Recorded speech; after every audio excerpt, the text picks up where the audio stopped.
আজানের সময় আকাশের দিকে তাকিয়ে একটি দোয়া পড়েন, আপনার সব দোয়া কবুল হবে। আল্লাহর কসম করে বলছি, আল্লাহর কসম করে বলছি, পরীক্ষিত আমল এগুলো শেয়ার করে দিবা। তুমি আমল না করেও সওয়াব পাবা তোমার একটা শেয়ারে।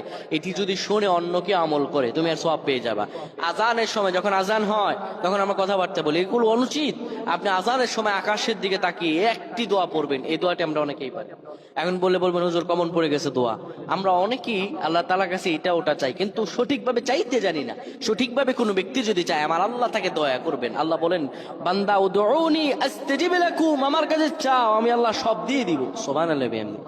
যখন আপনার আজান হয়, আজানের সময় আপনি আসমানের দিকে তাকান, তাকিয়ে আপনি বলুন, পড়তে থাকেন, আল্লাহুম্মা আনতা রাব্বি লা ইলাহা ইল্লা আনতা খলাকতানি ওয়া আনা আবদুকা ওয়া আনা আলা আহদিকা ওয়া ওয়া'দিকা মাসতাতা'তু আউযু বিকা মিন শাররি মা সানা'তু আবু'ু লাকা বিনি'মাতিকা আলাইয়া ওয়া আবু'ু বিযানবি ফাগফির লি ফাইন্নাহু লা ইয়াগফিরুয যুনুবা ইল্লা আনতা।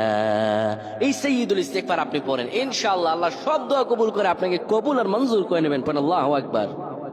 আজানের সময় আকাশের দিকে তাকিয়ে একটি দোয়া পড়েন, আপনার সব দোয়া কবুল হবে। আল্লাহর কসম করে বলছি, আল্লাহর কসম করে বলছি, পরীক্ষিত আমল এগুলো শেয়ার করে দিবা। তুমি আমল না করেও সওয়াব পাবা তোমার একটা শেয়ারে।